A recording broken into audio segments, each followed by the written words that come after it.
Canada में social media को लेकर नए नियम बनाने पर एलन मस्क ने कनाडा के पीएम ट्रूडो पर हमला बोला है। कहा है कि कनाडा में अभिव्यक्ति की आजादी को कुचलने की कोशिश हो रही है और ये शर्मनाक है। लगातार कनाडा सुर्खियों में है। पहले भारत के साथ रिश्तों को लेकर जिस तरह से बयान दिया जस्टिन ट्रूडो ने, उसकी चारों तरफ निंदा हुई और अब देखिए किस तरह से अभिव्यक्ति की आजादी को कुचलने की कोशिश हो रही है कनाडा में। और उसके बाद बांग्लादेश ने कहा है, बांग्लादेश के फॉरेन मिनिस्टर ने जब स्टेटमेंट दी कि दुनिया में लोग मर्डर करके जाके रिफ्यूज ले लेते हैं कनाडा के अंदर, तो मुझे फौरन याद आया कि मोदी साहब का जब दौरा था बांग्लादेश में तो वहां उन्होंने ना सिर्फ उनको ग्रांट भी दी थी, उन्होंने लोन भी दिया था। लेकिन इंडिया की तरफ से जो असर्टिव और सख्त एक एटीट्यूड दिखाया गया है कैनेडियंस को कि वीजे बंद कर दिए और पूरी दुनिया से बंद कर दिए। 2 बार वजीर आजम हिंद नरेंद्र मोदी जी जीत के आया, अब तीसरी बार भी आ रहा है, तीसरी बार भी वजीर आजम हिंद नरेंद्र मोदी जीत के आ जाएगा। उनके पार्लियामेंट में हाउस ऑफ कॉमन्स में उनके ऊपर अटैक हो रहा है कि वो कहीं अमेरिका में गए थे, किसी प्राइवेट होटल में उन्होंने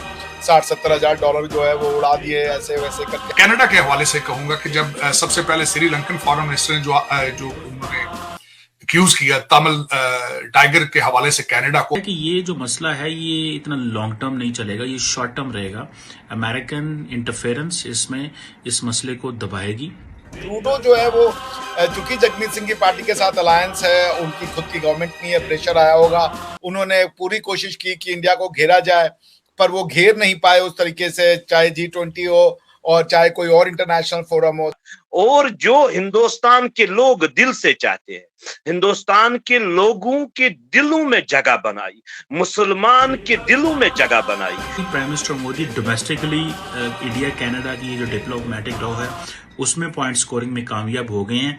इंटरनेशनली वो होते हैं या नहीं होते मुश्किल लगता है, लेकिन लेट्स सी। लेकिन उसके बाद ट्रूडो के साथ गलती पे गलतियां होती चली गई। एक तो इंडिया ने रिबट कर दिया, टिट फॉर टैट कर दिया, उन्होंने वीजा रोक दिए, उन्होंने फिर जो है एक्सपल्शन ऑफ द वो हो गया, डिप्लोमेट्स हो गया।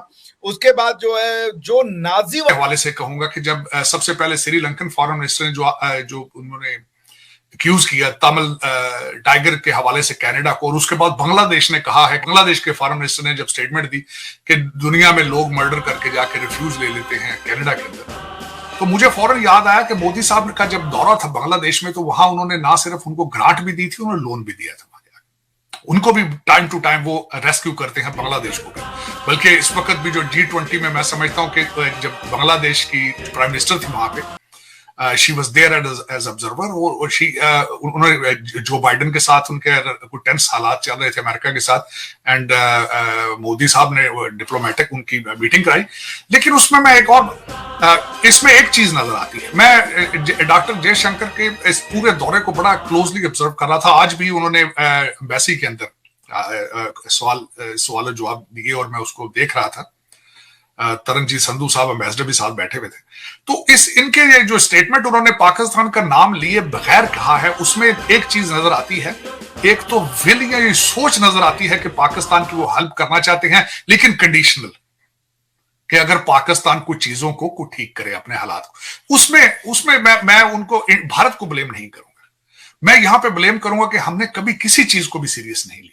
मैं छोटी सी मिसाल दूंगा कि हमारे प्राइम मिनिस्टर साहब इस वक्त दौरे पे निकले हुए थे, 15 दिन के दौरे पे आए थे, उनमें 4 मुल्कों में गए। हालांकि यूनाइटेड नेशंस में भी, यूनाइटेड नेशंस के आने इस असेंबली में स्पीच करने के आड़ में सबसे पहले वो जाके अपने बच्चों को लेके एफिल टावर चले गए। अगर किसी मुल्क में एक डिप्लोमेट है, उसके पास जो है वो डिप्लोमेटिक क्रेडेंशियल्स हैं, तो वो किसी और चीज में नहीं जा सकता। और मुझे ये भी लगता है कि ये जो मसला है ये इतना लॉन्ग टर्म नहीं चलेगा, ये शॉर्ट टर्म रहेगा। अमेरिकन इंटरफेरेंस इसमें इस मसले को दबाएगी।